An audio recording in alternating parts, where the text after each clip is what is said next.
कई बार हम लोग सोचते हैं हमारे घर में हमारी माता जी है या हमारी पत्नी है, उसी की जिम्मेदारी है सेवा करने की। ऐसा भाव नहीं होना चाहिए। जो सेवा करता है उसका फल उसी को मिलता है। बच्चों को भी सोचना चाहिए, हमारे घर के जितने भी सदस्य होते हैं उनको भी सोचना चाहिए कि ये घर के अंदर जो मंदिर बना हुआ है ये हम सबका मंदिर है। इस मंदिर के ऊपर अकेले एक का अधिकार नहीं। इसलिए घर के जितने सदस्य होते हैं, मैं तो ये भी कहता हूँ कि जिस समय घर में ठाकुर जी की आरती होती है संध्या के समय, और घर के सदस्य यदि घर में मौजूद हैं, तो उस समय सभी परिवारजनों को एकत्रित होना चाहिए। कई बार क्या होता है, हमारे घर में मंदिर बना हुआ है, अब अकेली हमारे घर की जो मैया होती है या हमारे पिताजी होते हैं या कोई भी एक भक्त होता है, वो पूजा कर रहा होता है, कोई टीवी देख रहा होता है, कोई मोबाइल में लगा रहता है, कोई जो बातचीतों में लगा रहता है, कोई इधर उधर की गपशप लगाने में लगा रहता है, कोई व्यर्थ में बाहर बैठा रहता है।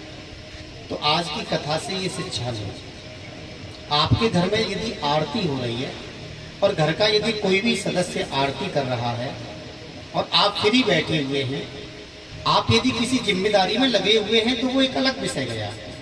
आप घर पे नहीं है तो वो एक अलग विषय गया। लेकिन यदि आप घर में मौजूद हैं और आपके घर में यदि आरती हो रही है, घंटी बज रही है, आपके घर में प्रार्थना हो रही है, तो पूरे परिवार को मिलकर प्रार्थना करनी चाहिए, आरती करनी चाहिए।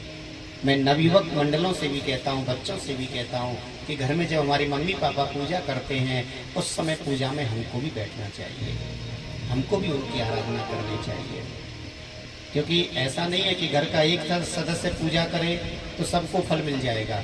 अरे भैया, जो भोजन करता है उसी का पेट भरता है, जो पानी पीता है उसी का पेट भरता है। और घर में 4 सदस्य हैं, एक सदस्य भोजन कर ले, 3 भोजन ना करे, काम थोड़ी चलेगा, चारों को ही भोजन करना पड़ेगा। तो ऐसे घर में कितने भी सदस्य हों, आपके घर में यदि ठाकुर जी स्थापित हैं, मैं तो ये कहता हूँ सबकी अलग अलग ड्यूटी होनी चाहिए।